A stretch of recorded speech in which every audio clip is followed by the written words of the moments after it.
Bienvenidos a Entre Humo, un podcast para disipar cortinas. En esta ocasión nos acompaña Javier Colorado.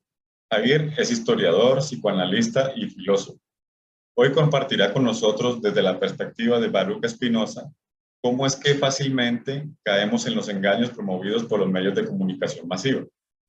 Esto resulta ser una invitación a la lectura de nuestra realidad haciendo uso de herramientas como la filosofía, las cuales permiten tomar distancia de las opiniones y fundamentar nuestras decisiones en un conocimiento certero.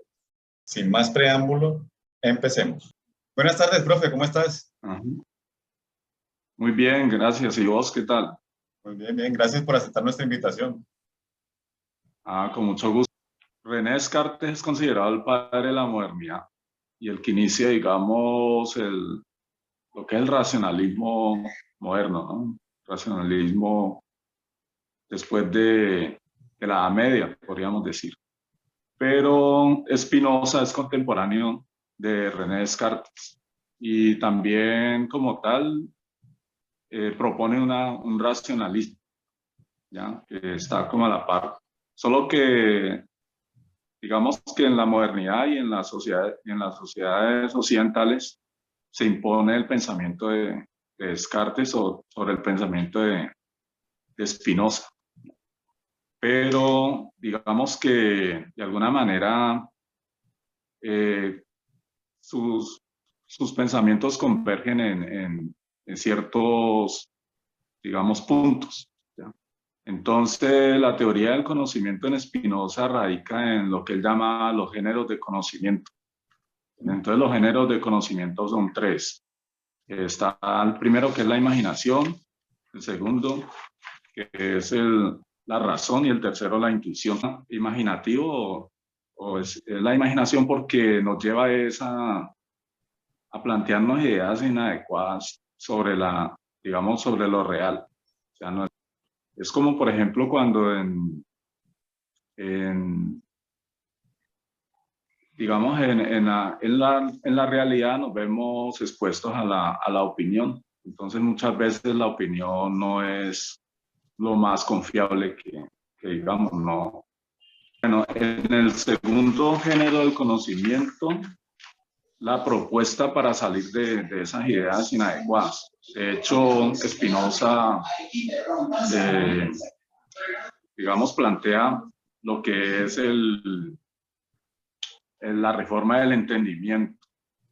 Entonces, en la reforma del entendimiento, Spinoza plantea cómo, digamos, acceder digamos, al racionalismo, pero que no se nos olvide que de todas maneras Occidente está inmerso en el racionalismo platónico y aristotélico. O sea, que esas, digamos, son las bases de alguna manera el pensamiento occidental. Pero el racionalismo de Spinoza tiene que ver mucho con lo que él llama el pensamiento. Entonces aquí se conecta un poco con René Descartes. O sea, cómo acceder al pensamiento. El pensamiento como, digamos, una propuesta metafísica, ¿ya? Entonces, el pensamiento con P mayúscula es como trascender. O sea, no se encuentra en un sujeto determinado, sino que se encuentra, digamos, en el acervo cultural humano, ¿entiendes? Entonces, Bergson le llamaba a eso el espíritu, ¿sí? ¿Entiendes? De alguna manera podríamos decir que el pensamiento está en los libros, en la biblioteca. Entonces, así, de esta manera, en ese segundo género de conocimiento, nos vemos abocados a las nociones generales o a las ideas generales o digamos a un conocimiento más certero de las cosas. Entonces, hay conocimientos que son inherentes a los objetos, a la realidad, como por ejemplo la extensión. O sea, todos los cuerpos son extensos, todos los cuerpos pesan, tienen un peso, o todos los cuerpos, digamos, tienen una composición atómica. Entonces, este segundo género de conocimiento, si bien nos lleva a un conocimiento más, digamos, certero de las cosas. Todavía no hemos salido, todavía no estamos, digamos, en esta noción del pensamiento del espíritu, que es la propuesta, pues, de Spinoza, acceder a esa noción. Esto, digamos, se refleja en la ética. La ética, el libro, pues, escrito por Spinoza, que es posterior a esta propuesta. Allí lo refleja más claramente, como en la ética demostrada en orden geométrico, él allí plantea, digamos, un conocimiento inmanente del mundo. O sea, de qué están hechas las cosas, ¿entiendes? Los atributos de la realidad. Bueno, el tercer género de conocimiento es la intuición. Resuelve dilemas morales a partir de la geometría.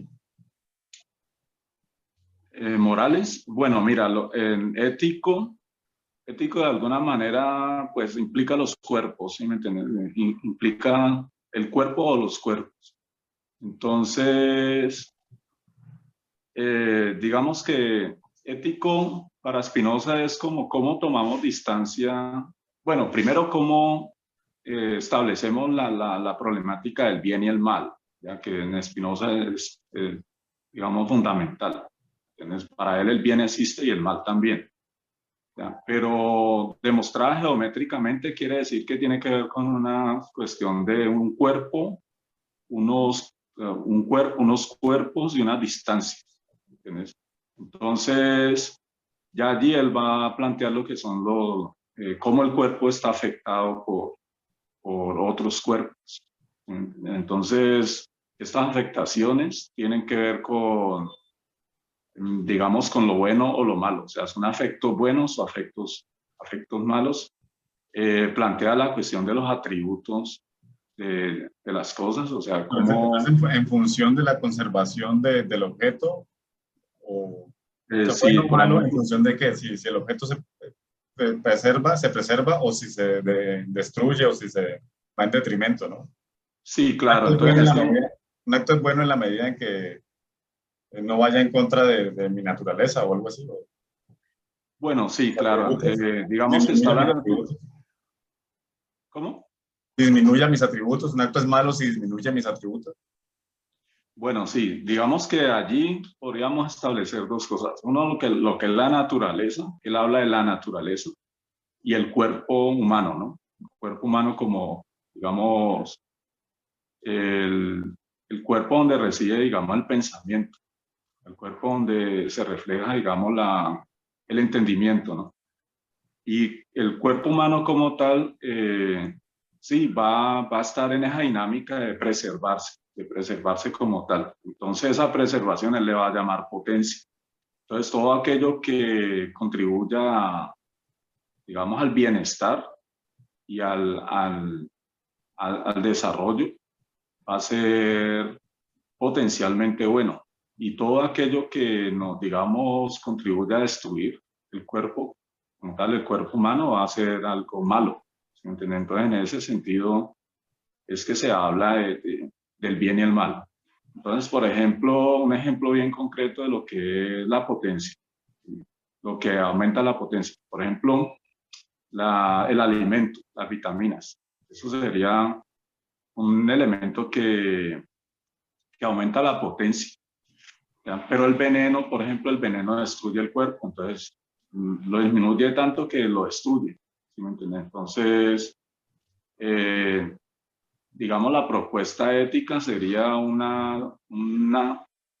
distanciamiento del veneno, por ejemplo. No ingerirlo porque disminuye la potencia.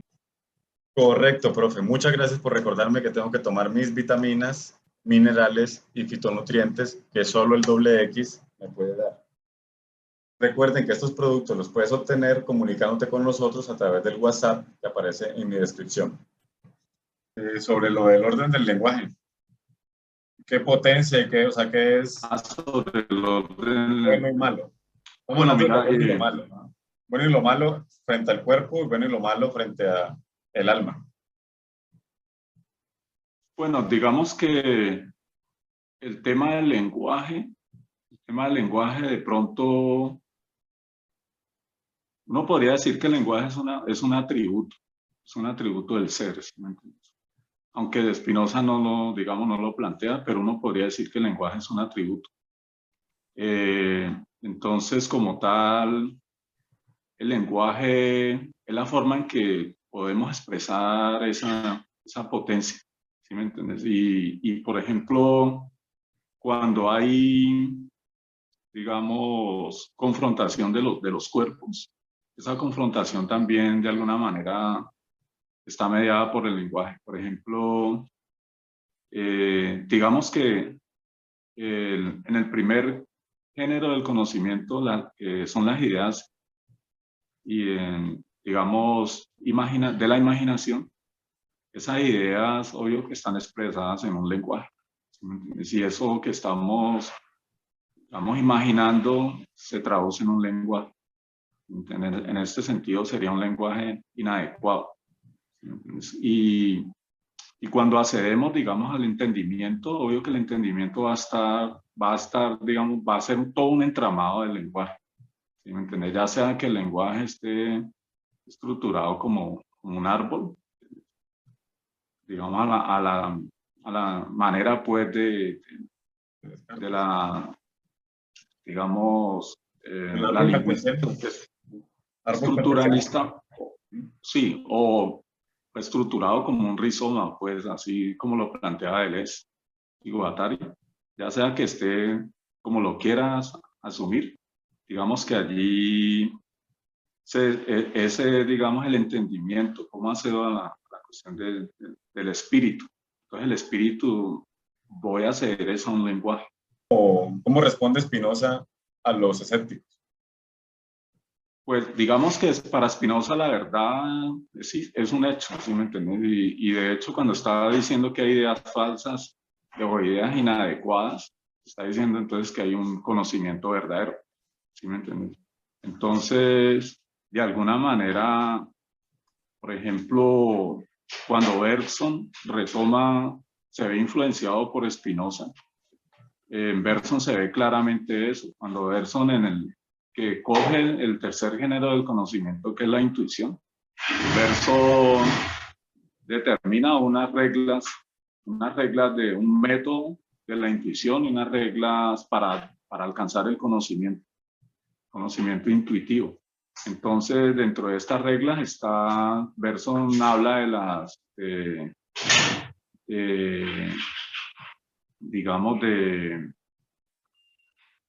digamos, los mixtos mal analizados. Por ejemplo, cómo hay pensamientos o realidades que corresponden a análisis mal hechos, como, por ejemplo, existe, digamos, la cuestión de la duración para Bergson es fundamental, o sea, el tiempo en que las cosas se componen, ¿sí? Entonces, de alguna manera, la duración es una verdad. Por ejemplo, el tiempo que tardamos en endulzar el café es digamos, un concepto de verdad, y de alguna manera ahí hay empirismo, hay experimentación. ¿Entiendes? Porque estamos trabajando, digamos, en torno del tiempo. Entonces, en verso en el espacio no es tan relevante. Digamos que en el espacio el espacio no puede definir, digamos, las esencias de las cosas. El espacio remite simplemente a diferencias de grado, no de naturaleza. Entonces, en las diferencias de naturaleza es que se establece la verdad. ¿Me entiendes? Porque, por ejemplo, una cosa difiere de naturaleza de otra cosa, y esto solamente se puede establecer a través digamos, de analizar mejor los mixtos, o sea, la composición de estas cosas, y esto es en términos de la duración. Pero, por ejemplo, un círculo más grande no difiere en naturaleza de un círculo más pequeño. O sea, lo único que hay ahí es diferencias de grado en el espacio. Pero Pero sí, o sea, esta problemática de la verdad, digamos que Spinoza la plantea empezando porque, digamos, demuestra la existencia de Dios. Es, digamos, lo primero que a él le preocupa, la ética. Entonces, esta demostración de la existencia de Dios conlleva a que la verdad, digamos, existe, ¿me entiendes? Pero es una verdad en este momento no trascendental, o sea, no es que Dios está, digamos, allá, hay que buscarlo arriba, sino que está en las cosas, o sea, es un Dios inmanente. Y es lo que él trata de mostrar a través de los conceptos de atributos, cómo las cosas existen porque son atributos, atributos de Dios. Podríamos decir que Dios es la naturaleza misma. Por ejemplo, la potencia de las cosas es, digamos, la demostración de que Dios existe.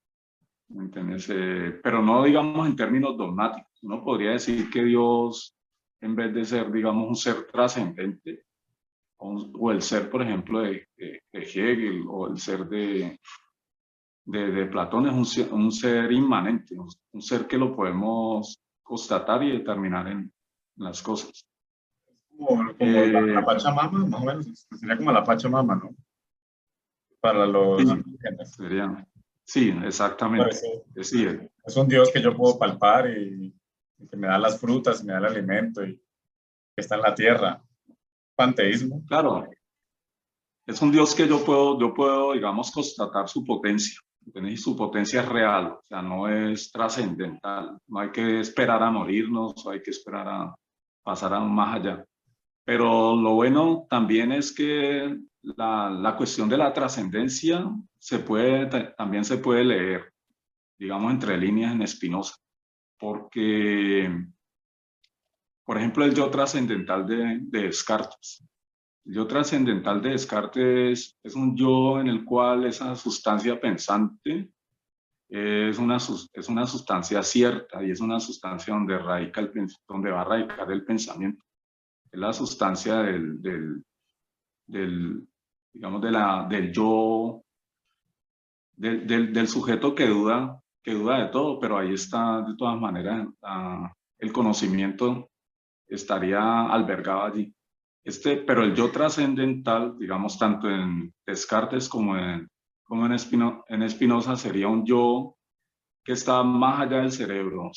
Entonces ya, digamos que es un cerebro como un cerebro histórico y un cerebro, sí, más que todo un cerebro histórico, un cerebro también multiforme, de muchas formas, y que está, digamos, expresado en el libro como una máquina.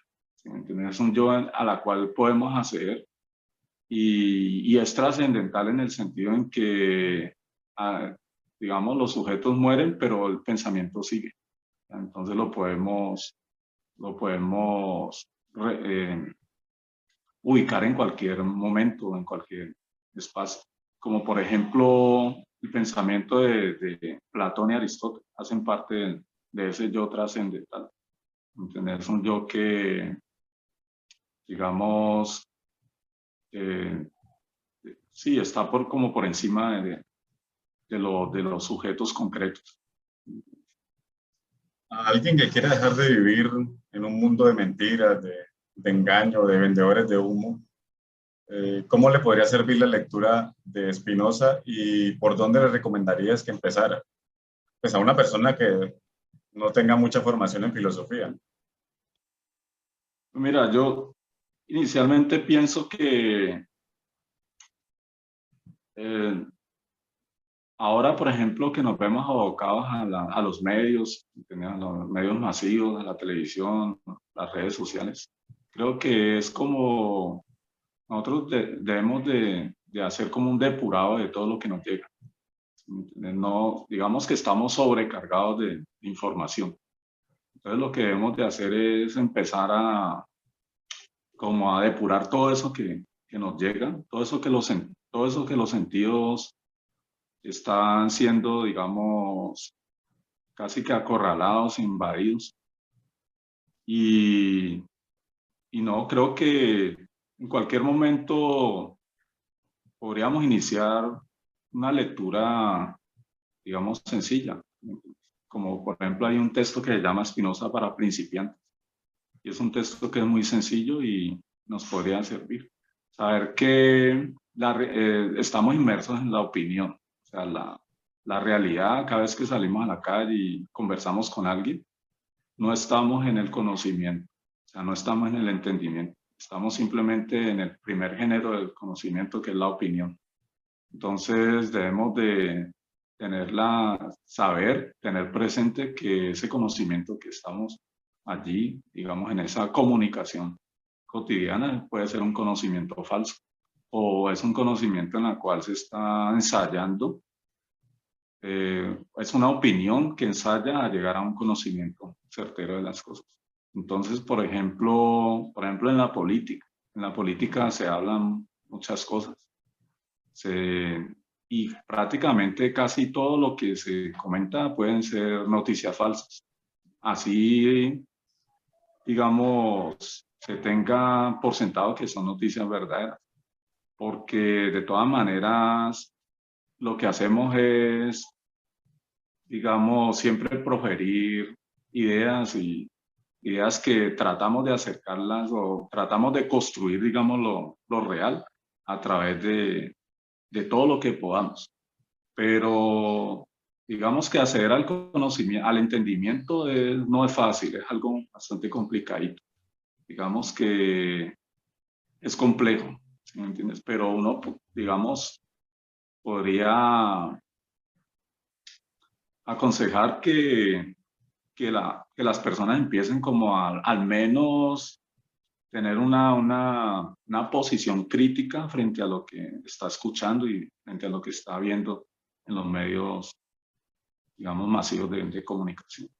Y entonces se empieza por la opinión, o sea, es decir, uno empieza a tener una opinión de las cosas, por ejemplo, una opinión Digamos que, política, luego se pasa al siguiente género y luego ya tiene un entendimiento. ¿Cuál es el siguiente género? ¿El segundo? ¿Me lo bueno, el recuerdo? segundo género es la razón, el entendimiento. Ah, ya, entonces hay dos géneros, Sí, la opinión y el entendimiento. serían tres géneros. El género de la imaginación es donde está la opinión. Es que todos estamos allí. No solamente la opinión, sino que son la parte de la experimentación, los sentidos.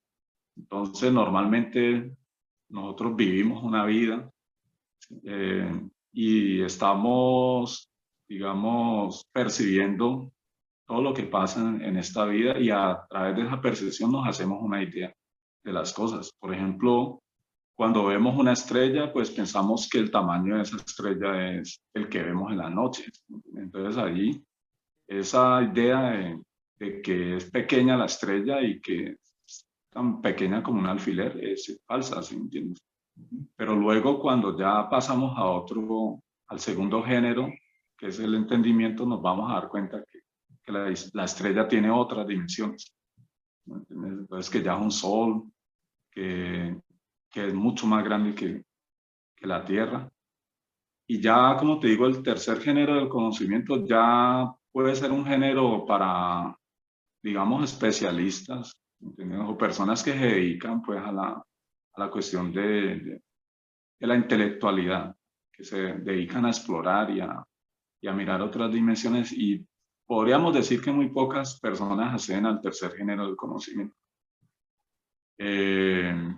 Porque se requiere, digamos, una disciplina, se requiere unos métodos que son métodos parecidos a los métodos de la ciencia para acceder, digamos, a un conocimiento. Por ejemplo, pues todos tenemos a la mano llegar a los principios de la física, por ejemplo, los principios de la química, porque de alguna manera todos vamos al bachillerato, todos podemos, digamos, ir a la universidad y tenemos esas nociones a la mano. Pero no se requiere solamente de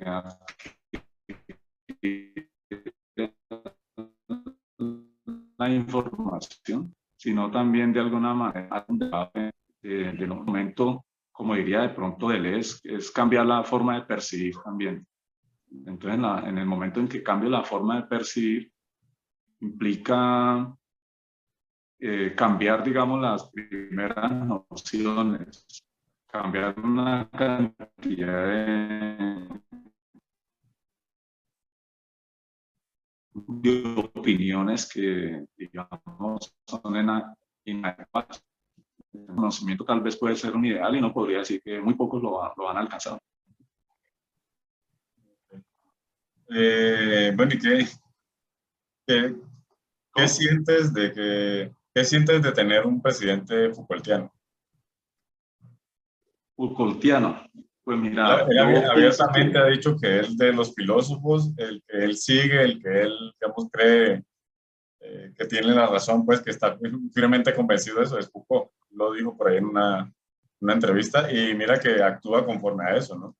Él no habla, por ejemplo, de educación así llanamente, sino que habla de saberes, ¿no? Habla de saberes populares también. Pues hay mucho de Foucault en el discurso de él. O sea, se le ve la lectura, se nota, o sea, entre los lectores de Foucault sí. nos entendemos, ¿no?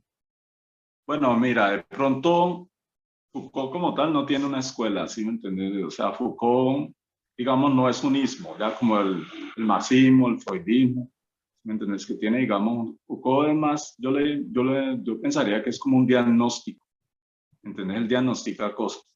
Entonces, por ejemplo, cuando él habla del saber poder, obvio que eso es Foucaultiano, ¿sí me entiendes? Y digamos que Foucault lo plantea, pero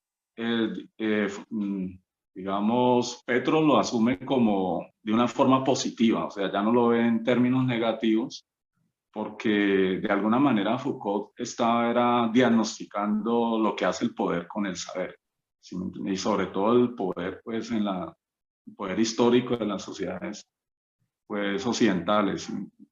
Cómo el poder, pues, ha servido, pues, para, de alguna manera, unos sujetos en el poder, digamos, se han valido del saber para, eh, digamos, docilizar los cuerpos, manipular el ser y todo eso. Pero creo que Petro lo que hace es eso que podríamos hacer una lectura negativa, convertirlo en algo positivo para el ser, como por ejemplo la noción del enemigo interno, que es planteada por Deleuze. Deleuze ya habla el enemigo indeterminado, como cualquiera se puede volver un enemigo del Estado.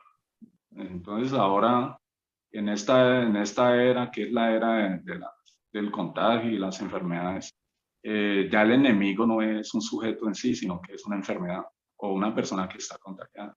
¿Entiendes? Entonces, como Petro, todas estas teorías las asume, pero de una manera positiva, o sea, para, de alguna forma, él es como, digamos, la persona que representa las minorías políticas, o sea, como todo un pueblo se conforma y llega al poder, el pueblo, el pueblo que falta, el pueblo que siempre ha faltado en el poder, como a través de Gustavo Petro llega al poder. Entonces, las minorías políticas, los cualquiera, los infames de Foucault, el hombre infame de Foucault llega al poder y tiene voz. Todos aquellos que no tienen, digamos, no aparecen en la historia universal, entonces llegan al poder y están representados por una persona que en sí es minoría política, pero esta minoría política no es, digamos, por el tamaño de la población, no, sino por la noción de poder. Es minoría en relación a la cuestión de